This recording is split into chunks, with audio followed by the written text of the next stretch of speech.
Katmai National Park's 2,200 grizzly bears have a social structure unique among such populations. Most brown bears keep to themselves, but an abundance of food in the Brooks River affords the Katmai bears the opportunity to fish in very close proximity all summer long, and we get to watch their lives, relationships, and deaths on camera at explore.org. Many followers can identify these wild individuals by their markings or by the way they walk or hunt, leading to names like Walker, Bear Force One, Backpack, Divot, Flow, and Overflow.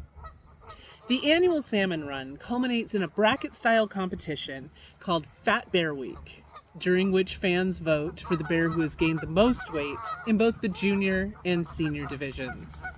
Unfortunately, geese are not included. The characteristics that make this population unique are also what makes it easy for viewers to anthropomorphize. We worry as young sows struggle to keep their first cubs alive, and we cheer as their mothering improves year after year. We relate to their frustration when they miss a salmon, and their enjoyment of a good nap, and their long, tender courtships. Watching a community of intergenerational caretakers, we think, look how cute. They're just like us. There are moments, however, that remind us what bears truly are. Apex predators, keystones in their environment. An adult brown bear can weigh over 1,200 pounds, grow up to 3 meters in length, and sprint 40 miles an hour, with bite force that can crush a bowling ball. Last year, Chunk, number 32, formerly an affable bear, threw his formidable weight around and fought his way to the top of the hierarchy. In August, when 2 cubs fell off the lip of the falls into his portion of the river, he took it personally. Before their mother could intervene, Chunk attacked one cub, then the other, grievously wounding him. As she roared toward him, Grazer also had to fight off the inexplicable attack of another female bear, one whom she had defended in an earlier fight. Grazer collected her cubs, hid the injured one under the ranger's viewing platform, and covered him with grass, just as any mother tucks her child under a blanket. He survived for a few days before succumbing to his injuries. Once again, swept over the falls, this time deceased. Grazer again ran after him, sweeping her large paw through the shallow water, frantically searching for his tiny body. She and her surviving cub paced that section of the river for a long time before sitting down on the bank together, mourning. On September 30th, 469 Patches, a 30-year-old male who does not frequent the river, attacked a beloved matriarch while both were fishing. Shocking in both its lack of reason and scope, the incident happened on camera and lasted over 12 minutes. 402 tried every tactic, from fawning to standing her ground to running, but 469 was ruthless. In the end, he drowned her, dragged her body through the woods, and predated her. This unprecedented violence shook not only the human voyeurs, but the bears as well. Bears are not monogamous, but 402 had been partnered with 856 for the last decade of her life. He went looking for her, and when he found her cached remains, he sat beside her for nearly half an hour, visibly grieving. He returned to sit Shiva every day for a week. 2 days later, I carried my anger at Patches and Chunk and my grief for 402, 856, Grazer, and her cub into high holidays. 5785 arrived encumbered by our ongoing grief and anger over October 7th and an increase in anti-Semitism. And as I followed the liturgy of admissions, amends, and atonement, I wondered, Can I forgive a bear? Can I, a human, forgive a bear for doing bear things that hurt other bears and that hurt us, a community of voyeurs? Can I forgive a bear for its inexplicable actions and the ripples of trauma that follow? We anthropomorphize a good and just universe in which some things simply are. Ea asher ea. I am as I am. Rabbi Samuel H. Dresner said, "Human beings are like a cord tied at two ends, bound to the earth through their bodies and to heaven through their souls. They're partly animal through the physical aspect of their being and partly angel through the spiritual aspect of their being. At our best, we embody the aspects of the divine in each of our neshamot. At our worst, we are savage, apex predators with little regard for our impact in the world. Adonai created us, and Patches, and 402. Elohai created the people who perpetrate injustice and those who resist them. Avinu Malkeinu is all-knowing and all-powerful, and yet evil exists. Karen Diamond was murdered in Boulder, Sarah Milgram in D.C., Israeli soldiers have fired on Gazans seeking humanitarian aid. The American government is illegally detaining people. Senseless acts abound. Can I forgive the creator of the universe for the hurt in the world? Rabbi Will Berkowitz answered, "It is not easy to forgive God. The human suffering that surrounds us feels utterly unforgivable. But I will forgive God because I do not want to write off the relationship. Because despite the pain, sorrow, and suffering, I want my universe full of miracles. Because I do not want to be one more old, angry cynic in the world. Despite it all, I want to live my life in praise and awe, in wonder and in hope, even if I am wrong." It's interesting to me that Fat Bear Week and high holidays occur in close proximity. While we are doing Cheshbon HaNefesh and asking to be inscribed for a favorable year, the bears are judged on the successes and failures of their actions. For them, it's life and death. We don't think our every action matters so much, and yet we stand on Yom Kippur and hear, "I have set before you this day life and death. Choose life." Pirkei Avot instructs us to judge someone according to the preponderance of their deeds, in particular their good deeds. Have we made space for others to fulfill their needs? Have we welcomed the stranger? Did we step in to defend the marginalized? And the answer, of course, is not always. Though we are created B'Tselem Elohim, we cannot shake our partly animal nature. We fight like bears in a river to assert our rightness. Instead of repairing the world, we tear it apart because we would rather roar our opinions than make peace. We espouse ideologies without considering how they impact the people we claim to love. We take pleasure in others' embarrassment and suffering.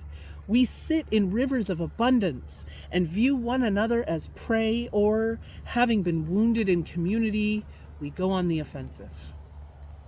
Felled by the threat of being canceled, "I'm sorry" is slipping from our lexicon like a bear cub over the falls. Our capacity to forgive drowned by so much pain. God knows this, and is willing to forgive, even though we must make God as sad as those watching Grazer or 402. Judaism does not offer unified instructions on how to forgive. Rabbi Jonathan Sacks said, "You cannot forgive while evil is ongoing." Yet evil is always active in our world, and we are suffering the physical, emotional, and spiritual effects of bearing witness, holding rage and sorrow, and ever-increasing isolation. Who among us hasn't grieved a friend or family member who fell under the spell of a political agenda in direct opposition to our values? Whose social interactions haven't suffered since October 7th? Some are coming to see the light. And please God, there should be more, but who understand they were misled and who have found their way back, but they fear they won't be accepted. And there are movements preaching against reincorporating these people into our lives.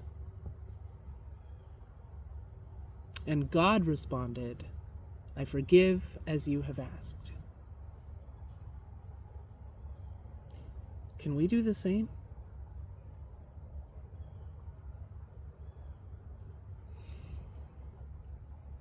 Can I forgive myself? In this season, our personal misdeeds and shortcomings are at the forefront of our minds. We beat our chests in regret, awakening the Yetzer Tov within.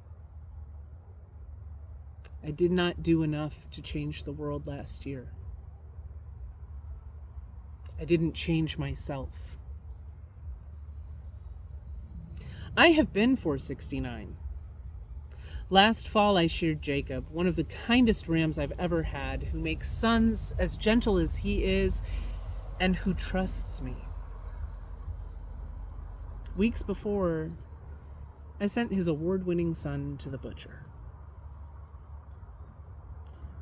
I wonder if Jacob would be so loving if he knew I ate his offspring. But then, the after doesn't matter to Jacob. It doesn't really matter to a bear either. In death, the body of the individual transforms to serve a greater whole. Blessed are you, eternal our God, who transforms the dead into living matter. This is the heart of the Unatana Tokef, our reminder that our ability to change is infinite, but our time to do so is short. It's as much about acceptance of the unfathomable as it is about shock and awe, threat and penitence. Life is physically and morally challenging for everyone, and it's not fair. Who by slow decay? Who by bear? Who by butcher? Who by political agenda? These things will happen. Can I forgive them? As with atonement, literally at one with, the secret of forgiveness lies within. Forgive. Only you choose whom and when and why you forgive someone. And you don't have to tell them. It's a gift you can give yourself. If repentance is our high holiday aspiration, forgiveness is the opposite side of the same ideal. Maimonides taught that even if a person does not ask, one has the freedom to forgive them. Eva Kor of blessed memory, a survivor of Auschwitz, spent the last half of her life preaching the power of forgiveness. It is, she said, not for the sake of the perpetrator, but for the sake of healing ourselves. And once we are healed, we hope that we can teach the perpetrators to heal themselves too. What would it feel like if the gates that close at Ne'ilah closed on our inner wounds? instead of fighting tooth and claw to forget our pain or to cling to it because, as Rabbi Ellen Lewis wrote, the intensity of old feelings can feel like a life or death conflict. What if we closed the gates of forgiveness and left it on the other side? Eye asher eye. We are changed by our experiences, but that doesn't mean we have to carry them forever. This is the season of letting go. Perhaps, like grazers sitting by the river, your tashlich is about casting pain away.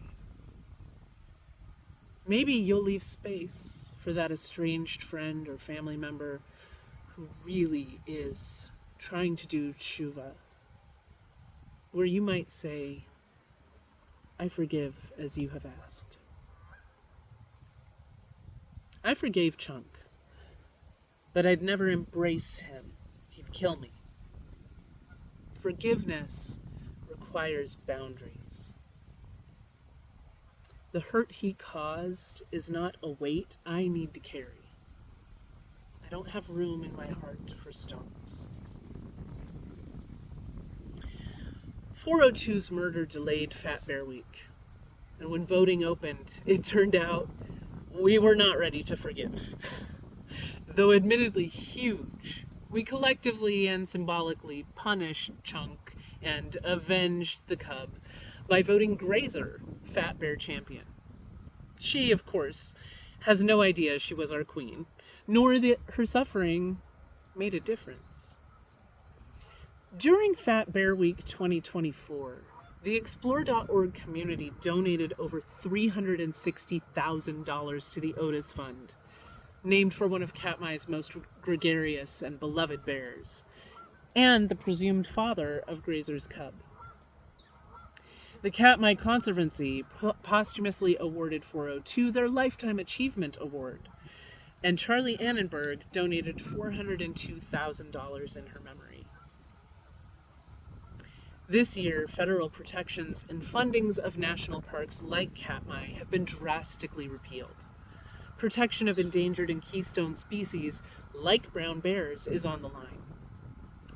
Our choice to financially honor those who were killed ensured the survival of all the Katmai bears for at least another year, including those who did not ask for forgiveness. Every bear has the power to transform their environment, and so do we. In June, the bears returned to the river, and we viewers made a choice to engage, to take the bears as they are. This summer, 856 courted a new female bear. Chunk showed up with such a badly broken jaw that it transformed the way he will pursue survival for the rest of his life.